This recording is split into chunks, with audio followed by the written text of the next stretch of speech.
Well, that must have been the best Clasico in the longest time. And probably all of us need to take a few hours to catch our breath from that craziness. But what a win! What a win! And it's going to define the season so much. It might be the Kings Cup League, not one of the big trophies, but what significance! What a game! Yeah, I think of as you said, I'm still catching my breath. I'm literally shaking, and I want to scream, but I can't scream because it's midnight here, and I can't wake up the neighbors again.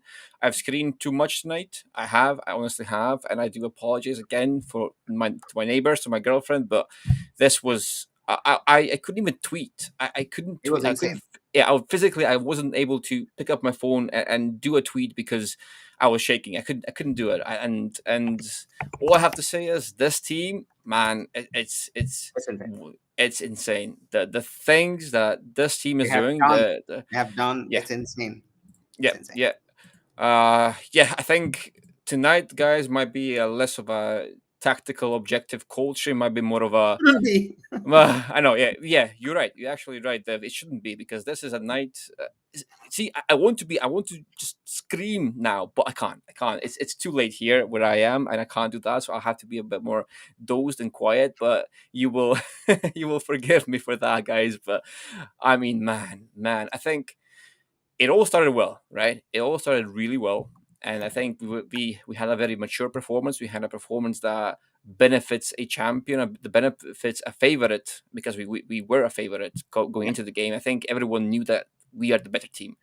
We are the team that's meant to win this thing, and we're the team that's eventually will win this thing. I think we all believed in that prior to the game, but then somewhere along the line, that's what we keep saying, that Second Madrid half, the finals, starting of yeah, the second half was tough. it was insanely tough. And Ancelotti did some changes and it did spark something while we kind of lulled ourselves into this false sense of security, maybe even.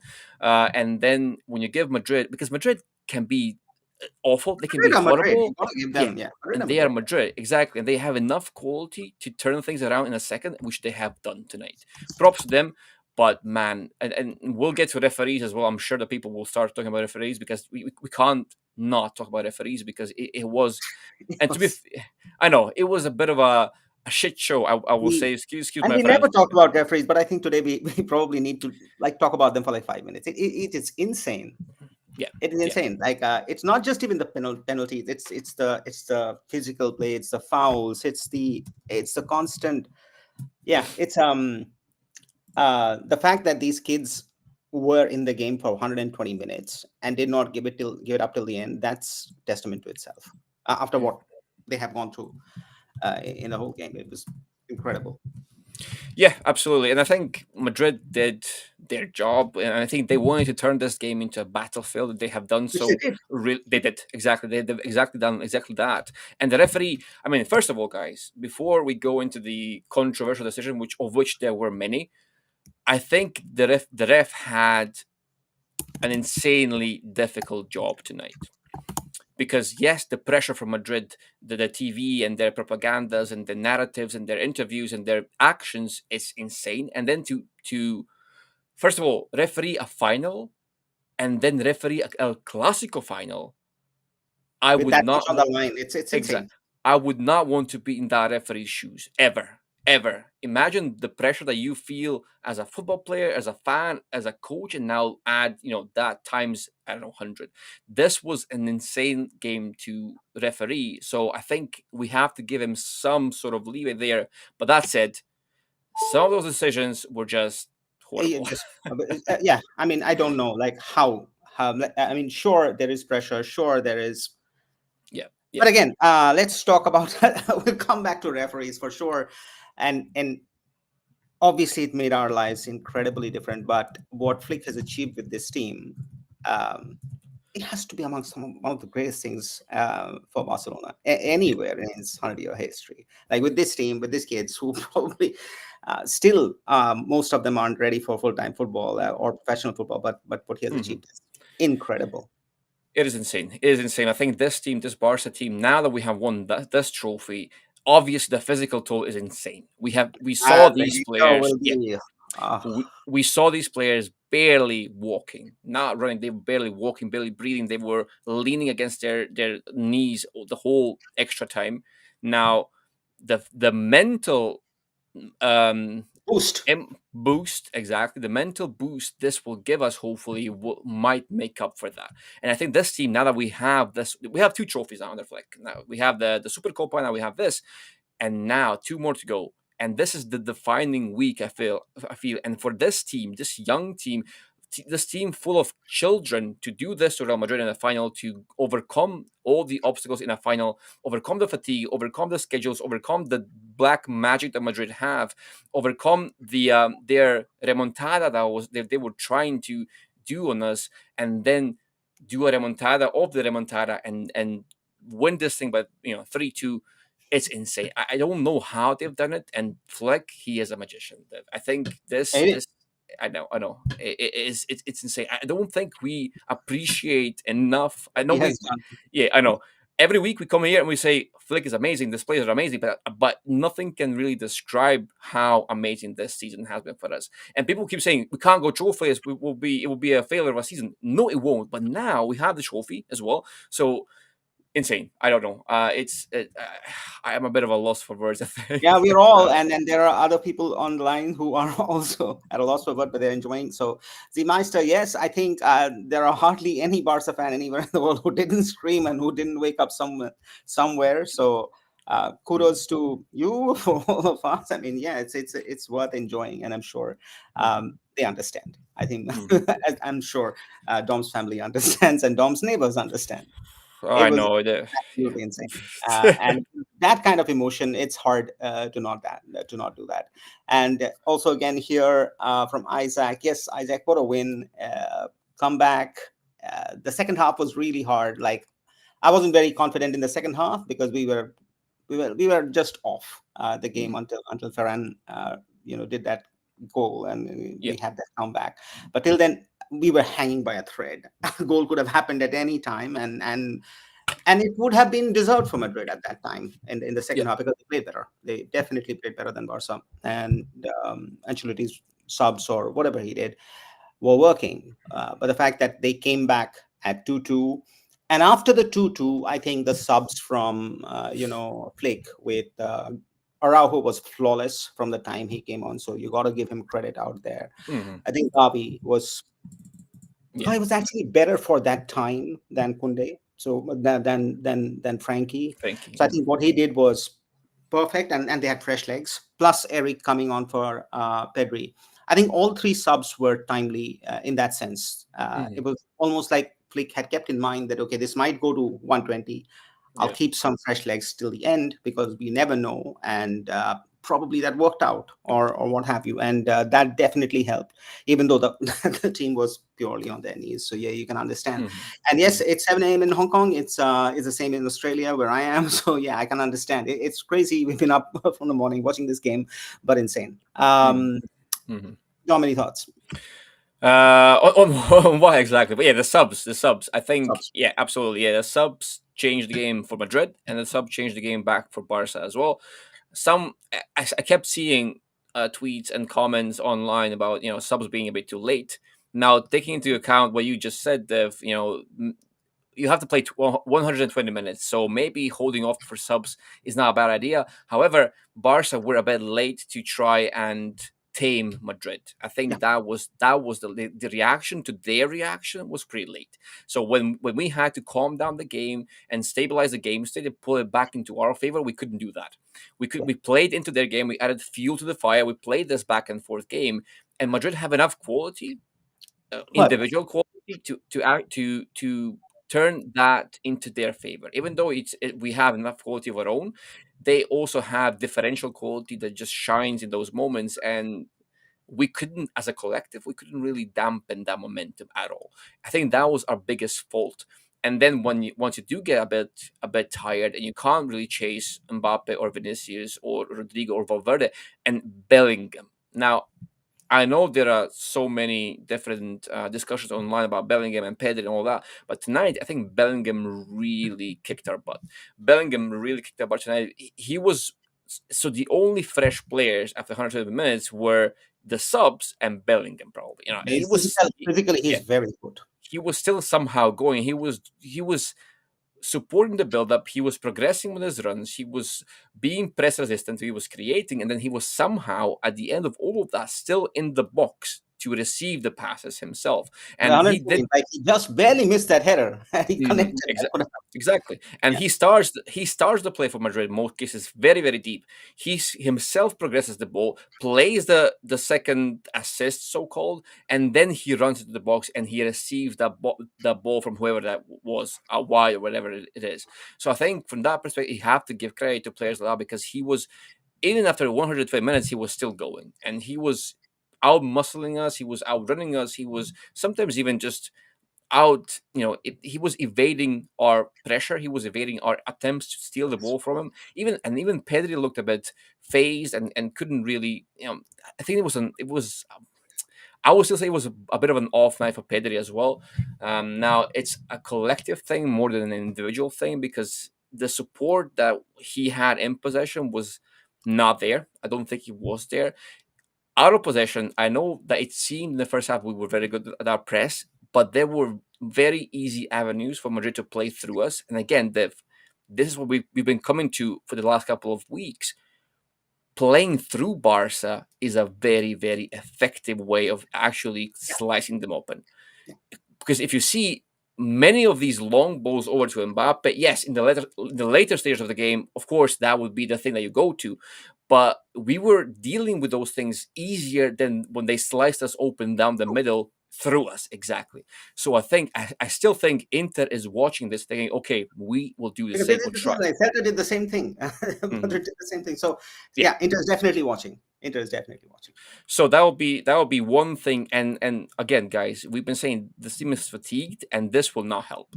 Now, in what shape do we go to Inter or actually welcome Inter to our stadium on Wednesday? I don't know. That's the big question because if our press is not on point, if we cannot run, it just changes so much. It changes too much, I would even say. Because if Barca's press is now on point, Madrid, who are generally considered as a team that's a bit shaky, maybe not a bit disjointed in attack, You also don't even press that much. they don't Madrid press is that not. much. You don't know. They- Madrid is not known for pressing for 120 mm, minutes, but yeah, Inter yeah, can. Inter can mhm, press. So I don't know. Yeah, and to your point, yes, the fatigue, the tiredness. We don't know what is up with Olmo. He looked injured. I don't know whether he's injured or not, but you will need players like him. I don't think Leva is coming back. We need to talk about Leva. mm, I don't. okay, So it's mostly this team that's going to stand up and be there for Inter, and they're all they've got serious minutes on their legs, so it's going to be hard. And we don't play that zonal kind of a game where we have a zonal blocking system. We yeah, play not right, press. yeah, mm, So when Flick doesn't have his people running, it can make for very shaky viewing. So we don't know. We'll see what happens. But let's start with his comment. I think, and we've been talking about this. Rafinha was, yeah, let's be honest, atrocious tonight. I don't know I, how many chances he missed, probably four. But beyond that, I think it was missed passes. It was a lot of things. Now, mm, it can be a mental thing because he's been a little bit mentally affected or what have you. Or it can be that he is finally reverting to his mean, which we have been talking about, Dom, for a while. That this has been a dream season from him, no yeah, questions on that. And we've got to give him credit. yeah, But I don't think this season is ever happening again. And in that scenario, um, given what we have seen in some of these last few games or what have you, um, is it worth taking a gamble or do you cash out? yeah. It's the eternal question because his stocks are the highest they've ever been, probably, especially if he can somehow sustain these performances and be effective and be instrumental in the final stage of this season. I think there is an argument for that, Dev. I think there's an argument for that because, as I said, I don't think he will repeat this. We kept saying that when he was on fire, when he was in top form, and he was scoring bangers every game. We kept saying those goals you don't really score that Hey, often. you scored Um, this. yeah, yeah. And now I think There are yes, much easier goals scored that are not being scored right now. Much, yeah, much easier yeah. score. I would say so. I would say so. Now, to your point, reverting back to mean, I think absolutely, and he might even be dipping under his mean because Rafinha You would should overperformed so much. yeah, yeah, he should be scoring some of those goals even if he was at his mean level, right? He was at his usual standard level. He should be scoring some of those goals, or not. I won't say most, because chances that seem easy to us are not in reality. They're not as easy, right? But he should, the player of his quality, should be scoring some of those goals. So I would say that he's dipping in form. He's even below the level that he should or can be on a very regular basis. What we have seen at the beginning of the season, or most of the season, has been an extraordinary run of form. Which, to your point again, that I don't think that's a 2, 3, 4 season thing. It's a one, maybe once in a I don't want to say in a blue moon, but once very rarely, without repeat itself. So there is an argument there, especially if Barca can immediately replace him with someone else of similar or higher quality, obviously. Yeah, like Uh, we were talking about Ekitike, we were talking about Koresh, we were talking about Cheshko, we are talking about so many players out there. yeah, yeah. Are they worth looking into? Or Luis Diaz? We know Deco is a very big fan of Diaz, Mhm. so is it worth? But we'll come back to that. There are some more comments here. Let's go and take them. I think there's a one from Shubham. He wants to know which goal was the best. Dom, which one was the best for you? I think emotionally, obviously Kounde's, but I think I love the Pedri goal the most because it Mm, was the whole setup. sequence was the setup was amazing. Kubarsi with the interception, Pedri picks up the ball, plays a perfect pass to Lamine. Lamine picks it back to Pedri, and then Pedri, what a finish! What a finish that was! I think that whole goal, it was Barca's youth at their finest, at the highest level that they can produce, and it was a perfect sequence that represents Barca and the identity of this Barca, because there was grit, there was smart defending, there was technicality, there was directness, and there was also this lethality that we know that we possess, that we can have. So I think it represents Flick's Barca as a whole, and it was perfect to me, and it was very well deserved as well, because at that point we were cruising, we were dominant side, we were pushing them back, and the only thing that was missing was the goal, and then Yeah. it came in the perfect fashion, and I thought, okay, now we squeeze them even hard. But then obviously the second goal never came in that first half when it should have. In the first 60 minutes, even, I would say that Barca had more Three. than enough. Yeah. Yeah, yeah, Barca had three more goals in than the enough. first 15 minutes. Yeah, Easy. yeah, yeah. We Easy. had more than enough to completely end the game And the then and time. there.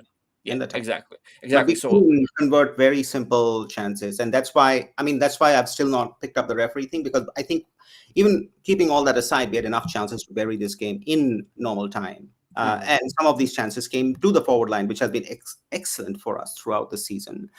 No questions. But, and that brings me back to this question, would Lever would have made us better? Yes, he would have, because he has this ability of holding the ball and playing. And whenever he is there, there are at least three players on him consistently, and that makes us better. Today, the forward line struggled. He doesn't do much, and he can't run, and he can't do the link up play, and so on and so forth. But what Leva does is something that none of the team players that we have can do, and that we saw against Madrid again and again throughout. And yes, him playing would have made a world of difference. I absolutely believe that. It is very possible. It's possible. Now, obviously, you step into the territory of a lot of ifs. If Leva plays, what does our press look like? Because even tonight, I think even with Ferran, it was still shaky, but it was dynamic. It was aggressive, and we made up for some of our structural issues with just pure running. And I think when it comes to running, we have to be much smarter with that. Even Rafinha, I think Rafinha has been he was praised for his pressing the whole season, and yes, he does run a lot, but sometimes he even runs too much, which I think then affects how he does the rest of his actions, because sometimes he gets into these decisive moments, decisive actions, and then he's too gassed, he's too tired, he's too fatigued, mentally, physically, both, and then that's why the basic things that he should be doing are not really panning out the way that we would want them to. So I think the fatigue, even accumulated fatigue, but also fatigue in this game particularly, because he was running sometimes even too much when he wasn't meant to be running as much. When he has no support and he's the only one pressing, for example, no. Stay back, stay in a block, stay compact. Don't go on your own like a headless chicken. Don't over fatigue yourself and then achieve nothing, right? I think that is also the thing that we have to worry about a bit, because tonight Barca did look a bit like that. We were stretched far too easily, and it was like we were chasing shadows for the most of the second half. In the first half, it wasn't as bad, but in the second half, when we couldn't control the game state, the tempo, we were chasing shadows most of the time. So I think that's the big thing to look at here. That's a big thing, and there are two ways to look at it. One is obviously this wasn't the case in the first, half of the season, and the games that we have played with Madrid before. It was a much more sprightly team, and we never really let go of the control, which we saw in the second half. So that's worrying and concerning, and so on. But what is equally important to be mindful of is that irrespective of that, the team didn't give up till the 90th minute and didn't give up till the 120th minute. And this resilience probably wasn't there in the first half of the season. And that is credit to Click, that today this Mhm. team, and there have been many games like this in this season now, especially in the last 1 month or so, where we have been, struggling, or we are behind. But you always felt that this it's possible. This team can make it happen. They can come back. They can, decrease the deficit, and they have done it every single time. Mhm. And today is one more proof, and that credit totally belongs to Flake, in the way he has created the mentality. And this is what Absolutely. he's all about. Like, and these are kids who have never played big competitions before. They're probably their first, most of them, their first real proper senior year in Mhm. professional football. And the fact that he has been able to imbibe them in this at this age, it is going to be with them for such a long time. And they're just at the formative years, literally at the formative years of their Mhm. professional career. Let's talk about Araujo. Yes, it was incredibly important winning those aerial duels, winning that game of physicality which was there, and he is the best that we have. Um, I do want to talk about Araujo as a CB and Inigo as an LB, which we saw and was pretty okay. But would love your thoughts, Dom. But before that, I mean, this is why we were saying that we might not like his game on the ball and the way he passes, but what he does bring in solid old-fashioned defense, Mhm. you Mhm. can't just throw it away. You need that, and you need to keep that within the team if he's already there with you. Instead of those talks about cashing, I think there are other players who can be cashed out over Araujo any day of the week. Yeah, there is definitely a place and time for Araujo to shine. Tonight was such an occasion, and props to him. He did rise to the occasion, and he did exactly what we needed him to do, and more. I think in this game, where you knew that the later we get into the game, the more reliant Madrid will be on those and on the space behind and on those crosses. Now we missed Araujo for the second goal that they scored with the header from the corner, for example, and then luckily we had him for the final stretch of the game where there was so much running, there Yeah. was so much tracking back and trying to recover that space. And he's so good at um that. and That's his he pace, was, and he can track back and he can recover. He's very good in that. yeah, he and when everyone is gassed and fatigued, Araujo can still keep going as well, because he is one of those players that has it in him. He has the engine, but also had the stamina, because obviously he was subbed on later on. So we had a fresh we had our best defender on the pitch, and he was one of the more fresher players as well. So that combination meant that he was there to win the duels that he had to win, and he did win those duels. And luckily, we had him. I think he did an amazing job. Everyone did. I mean, there were a lot of individual performances that were subpar, I would Yes. say. However, Araujo was not one of them. He One of them. was he Yeah. was yeah, yeah. He was So there. flawless from the time he came in. He was imperious. He was majestic. He did the job. And there are Mhm, many games when he hasn't done the job and we have called him out. But today, if we are winning this cup, he has had such a role to play in those last 40 minutes that he was on mhm, the pitch. But this is the point, Dom. Like, the team overall defensively looked much more compact and non-shaky when Flick made that change of Araujo as a center back and Inigo as a left back. I know there are, obviously mhm, that's not the ideal and so on, but given the situation that we have right now, where Balde is not coming back in the next game, are we mhm. seeing this against Inter from the get go? You mean Araujo and then Inigo. go on the left back? Because Gerard Martin, like, he's good and we have praised him and he's got his own thing, but today he didn't really offer that much, from playing perspective. I want to say no. I want to say the only. I think Jerry Martin was subbed off. Okay, he had a yellow card. He was visibly he couldn't run anymore. He just couldn't run. He He was was out, getting, yeah, gone. he was completely gone. Yeah, his legs were gone past the 65th minute or 60, yeah. something, 60th minute. Yeah, I think he was done. He just couldn't do it. However, in the first half, and I think I liked most of what he did. To be honest with you, Okay. the only instance where when I dislike Gerard Martin, there's two scenarios. Is when he gets the ball in open space in isolation. I don't think he can do much in that situation. He doesn't know what to do in that situation. He's not Balde, but he receives the ball in situations that we have created for Balde. Because that scenario, that environment that we like to create for Balde, was that now transferred to Gerard Martin. We did the same combinations. We released the left side, and we pass the ball there, and we have Gerard Martin there. It's not Balde, it's Gerard Martin, and he doesn't know how to do the things that Balde does. He cannot do the things that Balde does. But defensively, I really liked him, and I did like his combination play. But sometimes he misplaces the easiest passes, and then he somehow threads the passes I would not expect him to do. So there's a bit of a mix there that I dislike because there's no consistency. His passing can be very good and crisp and clean and fast, but then he will miss very, very easy passes that he should not be a Barca player. He should not be missing at this level in these situations. So now, if you play Indigo there, obviously you do get more progressive passive passes, as Van Lee says. That is the thing. But I do But buy your point. You have a point but there. no, yeah, thanks. No, and it's I true. It is think in the first half. If you objectively think about it, yeah. yes. But then is the role, right? Is the role of the left back. Do you want Inigo? Because Gerard Martin had to hold with most of the first half. It was Lamine Yamal holding him with on the right side. It was Gerard Martin holding him with on the left side. And you had Rafinha inside, and you also had Pedri doing so. Pedri and De Jong would kind of pull the Real Madrid double pivot with them. Pedri would drift wide and left, and De Jong would stay deeper ahead of our back line, which would pull the Real Madrid double pivot towards them. And that creates the space between, so horizontal space between Madrid's first line and second line. And that's where Rafinha, Ferran, and Olmo go. And that's when Barca access them, they have enough space and time to receive, turn, do damage. That's what we did. But that doesn't happen if Gerard Martin and Lamine Yamal are not holding the width, because that occupies the left back and the right back of Madrid. Agree. They need to stay on them. Now, Tactically, you're right. Tactically, is. yeah. I So do yeah. you want Inigo to be in the Gerard Martin position? I don't want him there. Yeah, I don't because want. he won't do what he does very well in the places that he Mm, actually does play, and we need him a lot more. mm. We need him a Yeah, lot.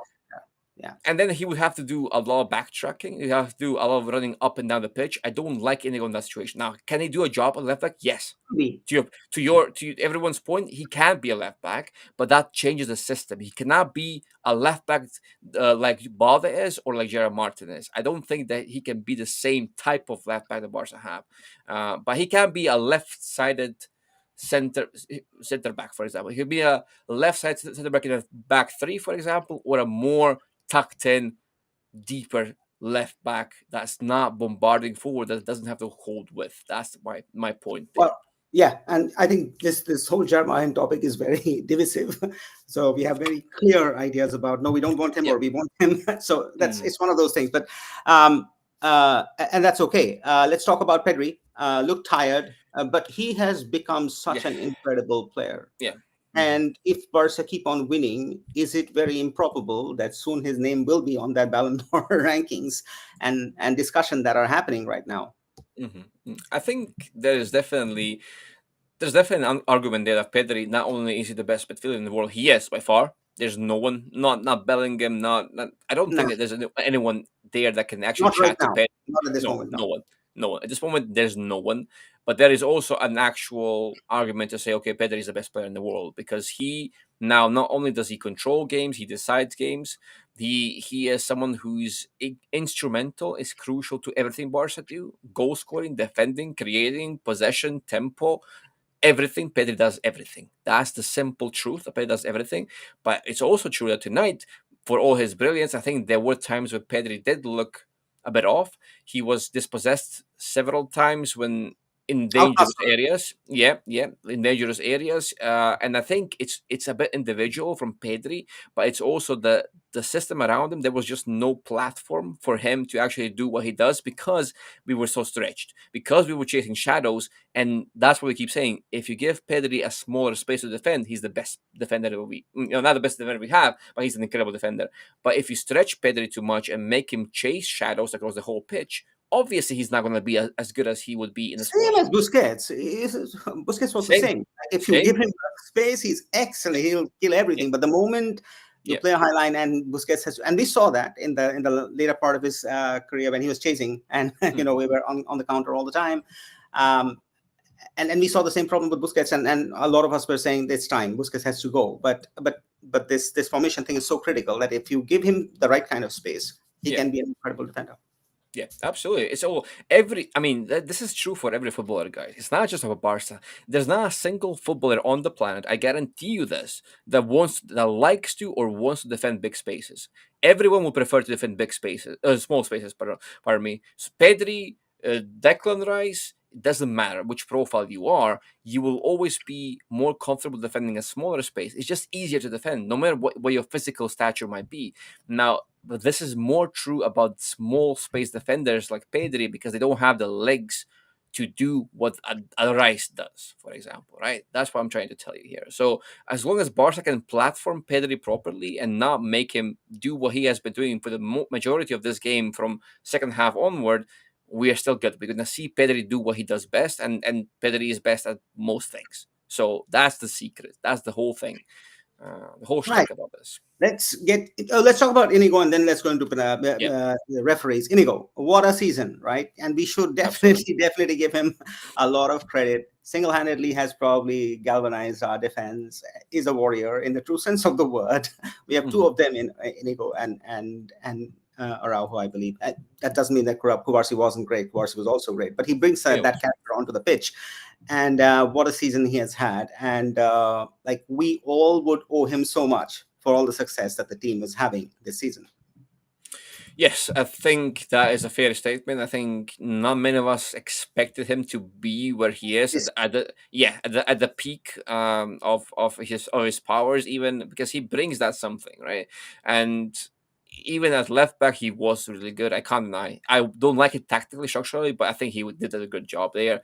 But yes, even against these attackers who have game breaking qualities, attackers who can outpace him, attackers who can out trick him or out maneuver him, he holds his own. And not just that, he's also he is a leader. He's someone who will he's a pump leader. people up. Yeah, he has the experience. He's one of the very few players on our squad that actually have the experience of these heated matches, Yeah. derbies, rivalries, La Liga, whatnot. And he's Yeah, Basque.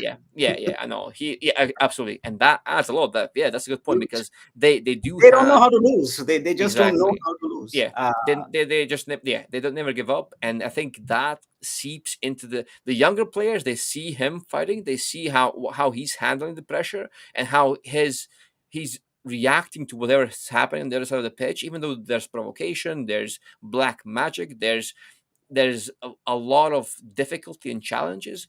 They see him react to that, and then they see him as a role. I'm sure they see him as a role model in some sense as well. So, uh, crucial part of Barca's squad and Barca's success this season. Absolutely true.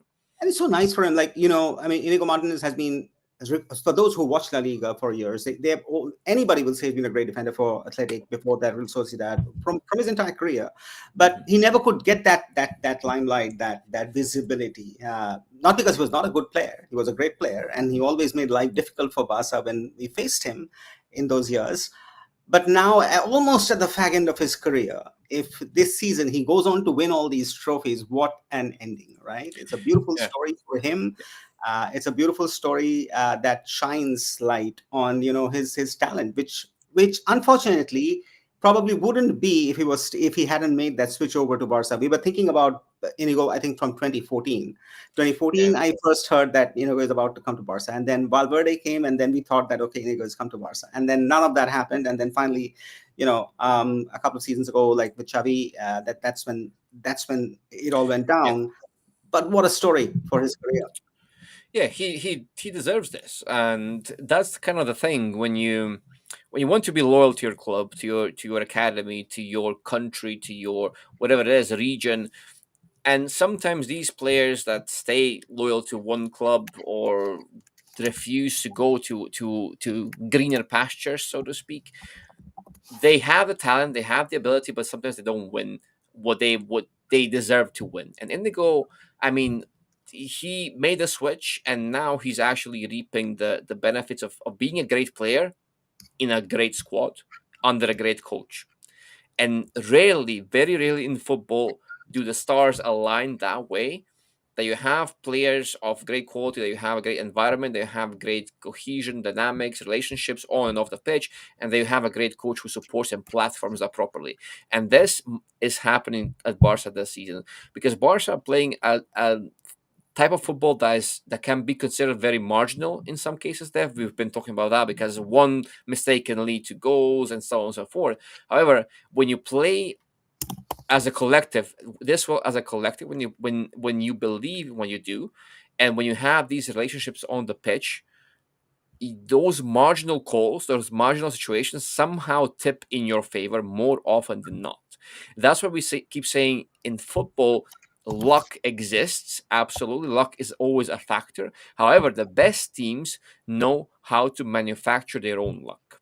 And Barca this season, when we say that they've been lucky, we don't mean it as okay, things are just happening for them. No, they're bending the reality in their favor. I know this sounds like science fiction, but it's a real thing in football. When you are on a hot streak, you manufacture your own luck.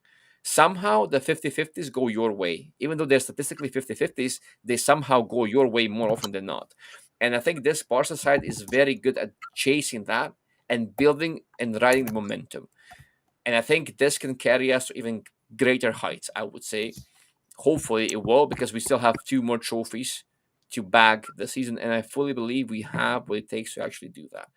And, oh, there you are. I know something happened. Anyway, so yeah, yeah, you are absolutely right. Now let's talk about the refereeing situation. Let's Okay, start with the so-called four penalties. Let's start with Kubasi. In your okay, opinion, penalty, okay, no penalty, okay. So penalty, that was the pull, the pull. yeah, the pull on Kubarsi. I think there's reasonable proof that there is a penalty. Now I have not seen it in replay in slow motion. I have seen pictures after the fact, after it happened. I've seen the pictures, and it does look like a pull to me. It looks like a pull to me, but it was never reviewed. It was never even mentioned much. Uh, so I would say yes to that one. But it was maybe because Kobayashi was also pulling. Who was that pulled him?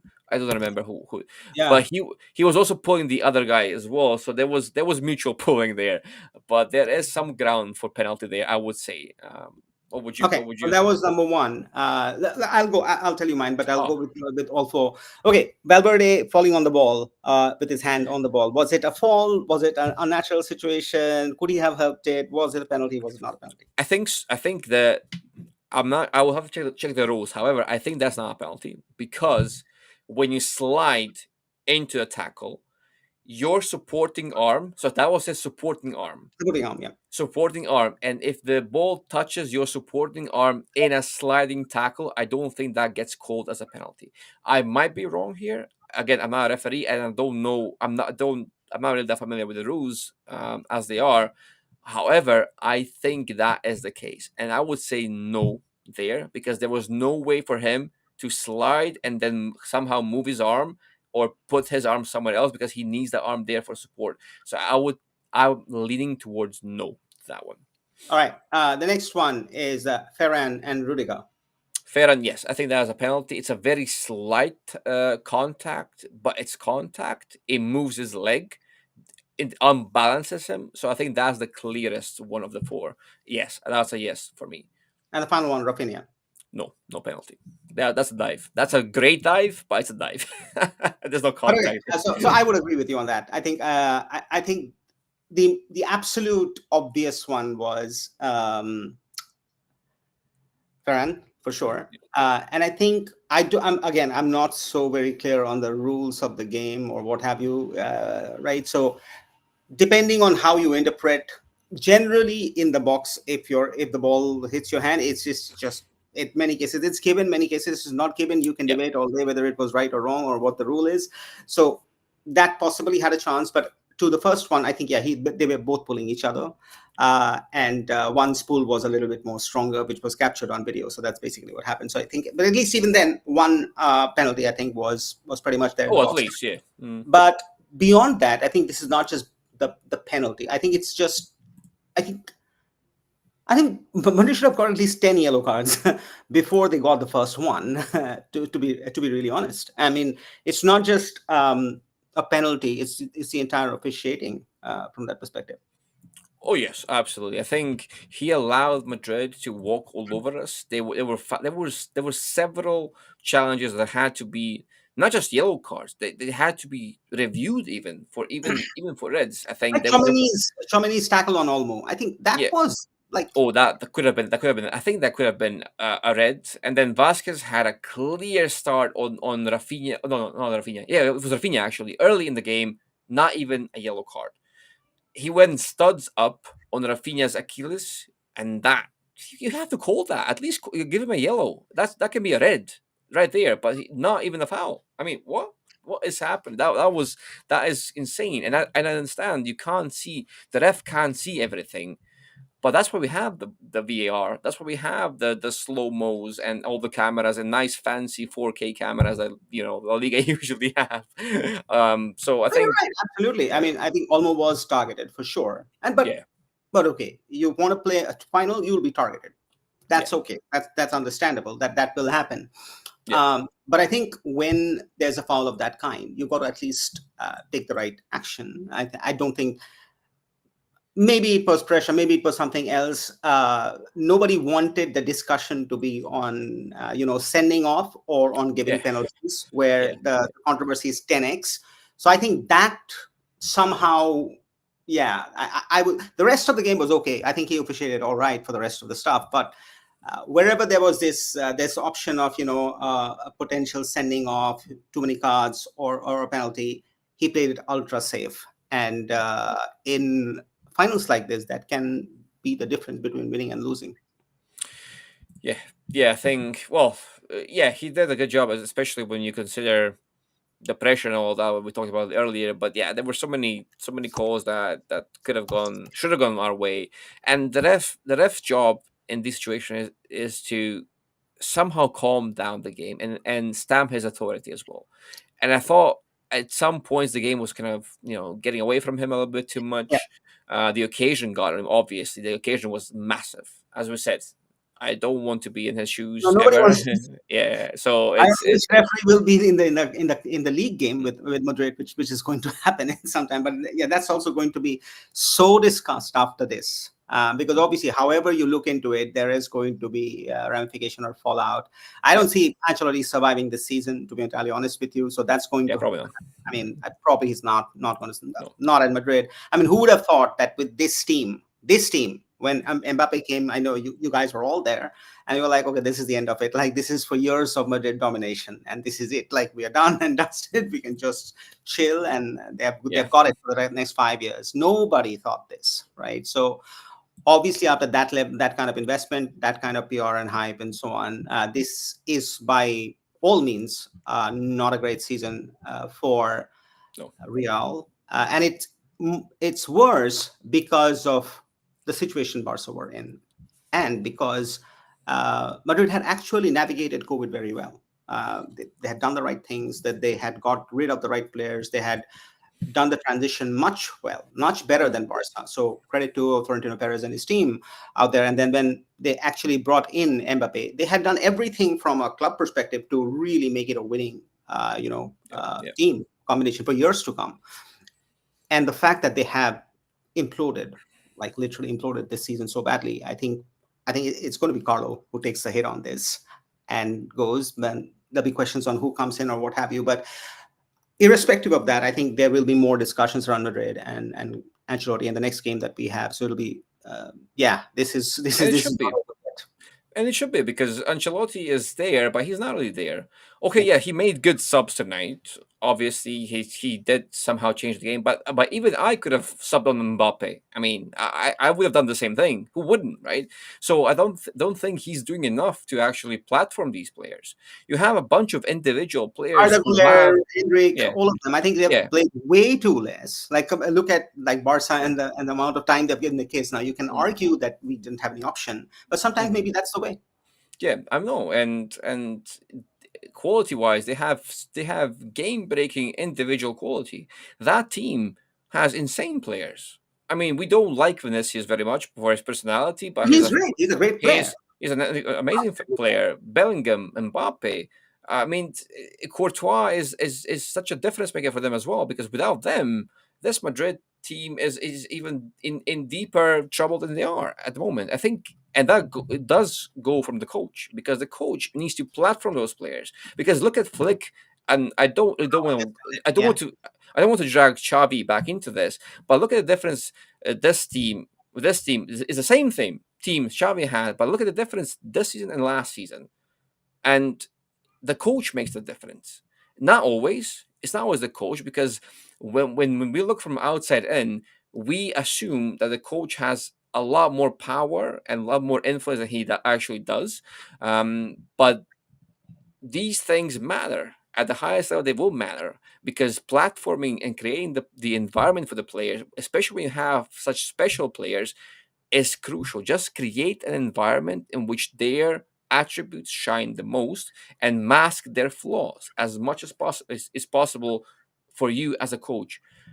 That's it. And then you let them play. But Ancelotti does not do that. He just lets them play without the platforming part. I can't do that. So all the relationism goes out the window when you don't have a basic structure. And now props to them, they fought really well tonight. really, yeah, really well. They were better than us in some stages of the game. But I think as a collective, we are leaps and bounds better than this Madrid, As a despite the team, narrow yes, result. Yeah, as a as a team, team, we have gelled far yeah, more. I think yeah, as an approach, as a game plan, that yeah, it feels like that this team knows what to do when they get on the pitch, which is the problem that we had with Xavi. We never felt that yeah, the team knew what they needed to do when they're on the pitch. They were yeah, playing. And it's the same thing that we feel has happened with Madrid. They come out, but I don't think they have a very clear game plan for all yeah. kinds of situations. And I think that's on Carlo for sure. So I think, It is. yes, we probably are going to see a new coach in Real Yeah, Madrid. And I think that will make the team much better. Not good news for us, but I think that's good for football. And I think overall, I think where we are after this, I think we are 103, 105 on Clásicos. So not bad. This is a good season, and we have a chance to make it 104 in the next one. Have we ever beaten them back to back on three Clásicos? Has this ever happened, Dom? I don't know. I don't think it This is the has. third in the same season. Yeah, we have one more Clasico to go. So to beat Madrid, remember when we before the first even the first Clasico, we were talking about this, Dev, in one of the podcasts, and we said how realistic is it for us to expect to beat Madrid in all the games that we face them? Yeah, yeah. The more games you play against Madrid, the more likely it is that you will at least lose one of them, right? One at least. Yeah, Yeah. at least one. Despite all the troubles, they're Madrid. We cannot underestimate them. So far, this was the by far the shakiest game. There's no question about that. But it was still a win, and that's 3 wins in a row against Madrid to make it In the same four. season, Because this yeah, team and that team, it's insane like what yeah, has yeah, happened. So I don't think, yeah, I mean there are winds of change that are definitely going to happen in Madrid in the days to come. It'll be interesting to see if Ancelotti actually finishes the season because Florentino Perez is not known to be very patient in situations like this, and this hurt. This defeat will hurt very much. oh yeah, This will oh hurt yeah, because this was the only cup that they could have won anymore this season, and they can't anymore. So this is mostly, yes, La Liga is still there. Sure, it is still there. Mathematically, it's still possible, and they're going to really go for it. yeah, But I think it'll be interesting to see if Ancelotti survives till the end of the season, and we'll look into it. yeah, Let's look into some of the numbers because we always do, even though most of you watch the game anyway. So here's what it looks like, and quite even. Here are the Barcelona, and you can see like this was a much more balanced game throughout. I would mm, say, and we struggled for major parts of it, but somehow we held on, which is what you need to do, and got the job done. um, at the last moment. What do you Yeah, make I think of the momentum here? There's obviously the Barcelona in green yeah. and there's Real Madrid, but there are these pockets where you can Yeah. see we were completely, like here, we're completely Mhm. outplayed in that second half. We were just not there. And in Yeah. the end, in the again, the after the 90th minute, we again came in. Yeah. I feel like we don't capitalize on our dominance as much, or did not capitalize on our dominance as much as we should have. Whereas they had less dominance overall, but they had higher peaks, and they managed to capitalize on their peaks, which we have not done as well as they have. Now, the thing is, we generate enough football. We are the better team overall. So I think we've managed to wrestle back Maybe enough control, yes, and initiative and agency for us to turn the game around once again.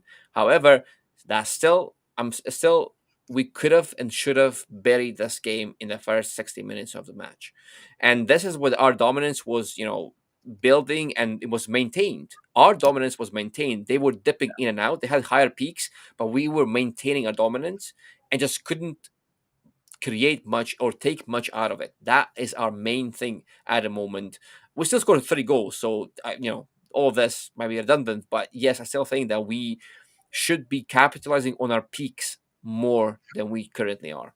That's what I was saying. and there you go, 59-41. Like not too much of difference from that perspective. Big chances. I think Madrid had more than we had. We had a lot of shots. Um, Goalkeeper saves, corner kicks.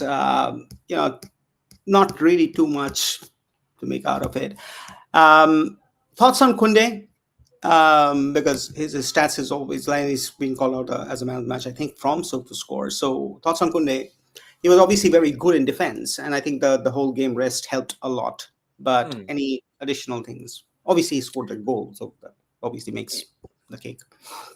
Yeah, I think obviously the goal tips it over the top, right? It is a cherry on top, though, as you said, because his overall game has been impressive for the longest time now. He does have his lapses, he does have his deficiencies sometimes, which can be seen. There's no denying that, but everyone does, right? And I think Kounde's work this season has been nothing short of incredible. And I'm glad that we have managed to rest Kounde ahead of this game, which might have played a part of him actually being able to play 120 minutes now after playing like almost every game, the full game for the whole season. So that to me, that being able to be so reliable and consistent despite such accumulation of minutes, that is simply incredible to me. So yes, all the props in the world to him. This is probably this the goal from Kunde, as you can That's the see. goal, yeah. That's the goal, and that's his involvement. So pretty amazing. And he has been one of those different makers in the team throughout the season. And of course, that comes with, you know, uh, Yeah. like we saw it when he came in for Xavi, but I think he's truly come into his own merit and own Yeah. position with Flick. And now also he's evolved as a player. He came in as a center back, now he does right back, and all of that stuff. So props to Kunde, and probably one of those mainstays of this team for years to come. Hmm. I don't think yeah, I think if you think of a core for this Barca, like players you'll never get rid of, right? And then you'll have on the periphery you will get new players in, or transfers will happen. Would Kunde be in that core? I mean, depends on who can Barca bring in to replace him if that's not the case. Because at the moment he is definitely in that core, and he deserves to be in that core because he's playing so well. So I mean, yes, again, we did talk about selling players at their peaks because sometimes that's the best that you will get, and sometimes you have to take that market opportunity. But I think at this moment, and even if Barca get a right back, which I think they will, I don't think they will get a right back that can instantly dethrone Kounde at the moment. I just don't think that happens. That it would have to be a very big transfer of significance, and I don't see it happening at the moment. And Flick just values that consistency too much, and he's been a reliable option throughout the season. So I don't think that will change out of nowhere, or it Uh, shouldn't change out of nowhere. Yeah. Okay, Kevin comes back with saying that I think we did beat them 3 times back. Maybe possible. And yes, with Xavi, especially that season with Aubameyang and Ferran, I think yes, we did win a few Clásicos against them. So maybe there was a back-to-back three. Oh, there you go. But I don't know. Somehow this feels very weird this season. Maybe because mentally we did not expect that. Maybe that's why it hits differently, and we are much more happier than what it should be. But last season was tough. We lost a lot.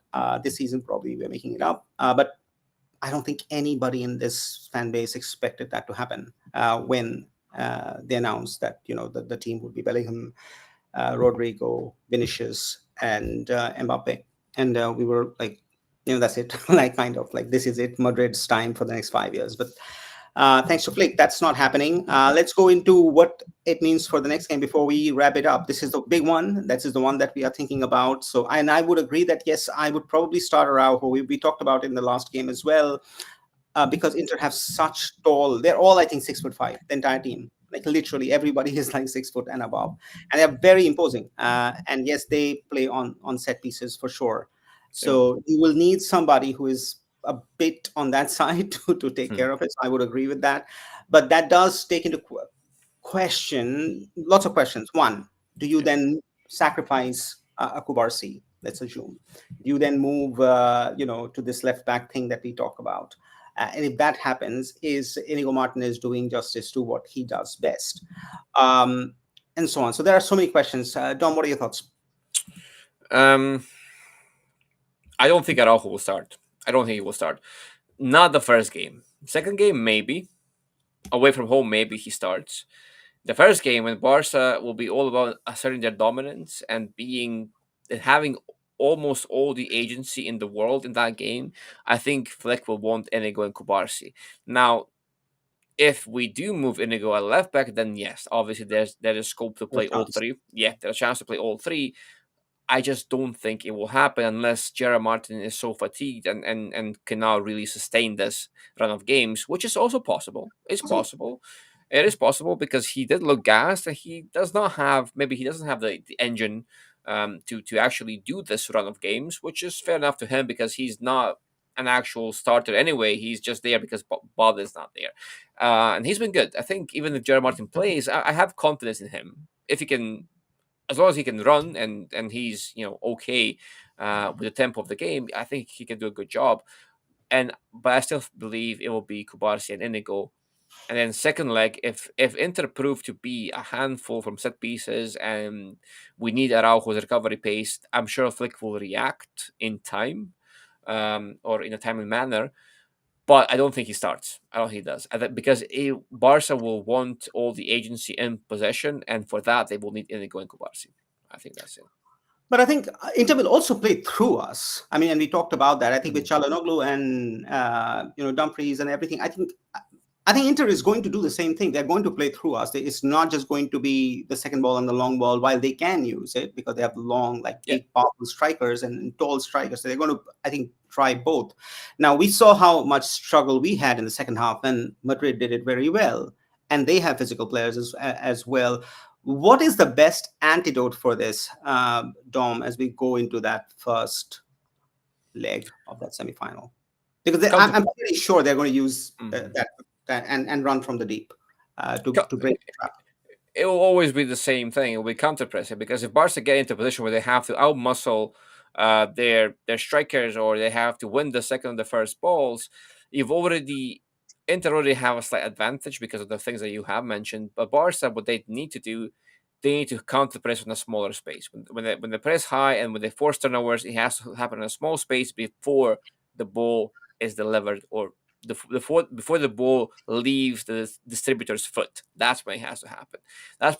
Will always be Barca's biggest strength because if Inter are let to distribute the ball, they give enough space and time to distribute the ball, we are in danger. We're always going to be in danger. Even with Araujo on the pitch, you end up having a lot of these aerial duels that can go in Araujo's favor, obviously, but not all of them will. And it's always going to be more risky than trying to stop the ball at the source. That's always going to be, for me, that's always going to be the better solution for Barca Are you than starting Frankie or Gavi? Frankie. Frankie de Jong. I'm sorry, Frankie de Jong. I liked Gavi tonight. I really did. I honestly Yeah, did he was like. good. He was actually He good was when he came in. It was quite good. Yeah, I would still start Frankie. I would still start Frankie. The same midfield is almost fit. I'm starting the same midfield. I was actually starting the same lineup. Same If team. It's the same same team, team. yeah, It's mm, really the same team. There is no difference. yeah, Until Leva or Balde come back, I don't think we have a better mm, option to go mm, with. This is the best team that we have mm. to go with. Okay, so 5,000 people almost. Thank you. This is insane. We're just two guys, so and we don't really do much. So thank you for joining, guys. Obviously, we're all excited because this is insane. It's probably one of the best classicals I've seen in the longest time, and many would say that it's probably one of the best in the last 10 years. So the occasion, the timing, the way we won, the coming back, all of that, and the just everything taken into context was incredible. What a Mhm. win. The fact that we didn't win on penalties or some card decision and it was a field goal, that everything was just perfect. And this is just a season that will just write itself, and you'll remember it for a very, very long time. Like if you're a Barca fan. But Dom, your final thoughts before we sign off. Uh, exactly. I think I will just echo your words because it seems to be that this Barca team has the ability, has the will to bend football, bend reality to their will. I think that's at the moment we are larger than life. We're riding this momentum as high as we possibly can. We have two trophies already in the bag. Now there's two more, the biggest ones, two biggest ones to fight for. And in both, I fancy our chances. I think we have what it takes to win both of the remaining titles. We have not really crushed Madrid, but we have played against adversity so well, against all the black magic, against all the controversies, against all the complaining, against all everything they had. They threw everything in the kitchen Out the sink window. at us. Everything, Absolutely out of the window. everything. They threw everything at us, but we repelled it all. We played through adversity again with a squad that's full of teenagers. We did this Kids, to Madrid with kids, kids. and we're doing this to Europe with kids, and the coach that was deemed not good enough even before he set foot in Catalonia. So I think This is this redemption is for everyone yeah, at every level. Like the stories will write itself. Like, can you imagine if we win the league and and the Champions League? yeah, it's Play possible. who does the 8-2 on us is unceremoniously dumped out of Bayern and the German team, and then comes back to pick this team up at its lowest level, Yeah, yeah, and takes them right back onto the top. It's like it's a movie. It's literally you it's a got to movie. go and make a movie out of this one, right? Yeah, Honestly. And how many people of us would have thought that when that core left of Messi and everybody? I mean, we were mentally prepared that for a long time we're not going to see success like this, and yeah, the fact that these kids have given us this when we least expected it. I mean, incredible. I mean, kudos to everybody. Like yeah, starting absolutely. from the porter to the board to everyone Yep, uh, who has it made is. this happen. Because as fans, we never expected it, and they made it happen under incredibly trying circumstances. Yep, Incredibly trying circumstances. So the yep. fact that we're still there, we're still relevant, we still make people feel great about the kind of football that we play, and and this season we are there because people love the football that we play. It's not Mm, none of one of off pitch things or what have you. It's just great football, and that's it what they've is. been able to do, and it's insane. It is. It is. Absolutely is. And it's not over yet. There could be, hopefully, there will be more celebrating to do. But whatever happens, guys, we will be there covering the games as always. I mean, there's 5,000 of you here. That is absolutely incredible. If you could click Thank subscribe or follow us across the board, Dev, you can just post the YouTube channel maybe or the blog, guys. If you can click subscribe, we do this after every game. Right, we are here after almost every game whenever it's possible for us. Sometimes life gets in the way, but whenever it's possible, we are here. We do regularly publish long form videos on YouTube. We publish shorts on YouTube. We publish blog post analysis on obviously on our Barca football blog. We do commentary, which is obviously free on Twitter as well, on Instagram, on TikTok. We are everywhere. Dev will just give you the links now. If you can subscribe to us and follow our work, it will be most appreciated because we do put tons of effort into it. And hopefully, some of you guys are actually enjoying the two of us rambling and communicating with you guys, answering your questions, discussing things, because we don't have all the answers. We never will have all the answers. And your opinion, sometimes you give us ideas about topics you want to discuss. Sometimes you mention things that we have missed. and we appreciate that. And sometimes you will correct us if we're wrong, because that happens as well. And so if we would appreciate if you could give us a follow across the board, and maybe support some of our work, because yes, we will keep doing this as long as there's interest, as long as you guys are here and watching us and supporting us and enjoying our content. We'll keep doing this, because apart from loving Barca, somehow our We love this. faith, we love this. Yeah, we love this as well. I mean, it's 1 a.m. for me. It's very early in the morning for Deb, but we're still here. Yeah, So man. there It you was go. it is always fun to see you guys, and what a win. Let's celebrate this Sunday because we definitely deserve this after years in the wilderness. And it's more sweet because obviously it's Real Madrid. Let's just be honest, it's Barca Real Madrid. So when we win against them, it's great. So enjoy this one. We'll be back before Inter. We're thinking about whether we do a Inter preview or not with some Right. of the strategies, because a lot of people have been asking us about, hey, how do you set up for this game? So we'll possibly think about that, and we'll definitely be back after the Inter game to cover it, win or loss, whatever the situation is. So, but for today, Vizca Barca, what a It's got win. Barca. Thank you for being there. We enjoyed it. Hope you guys enjoyed it, and have a lovely Sunday. And we'll see you next time. See Take ya. care.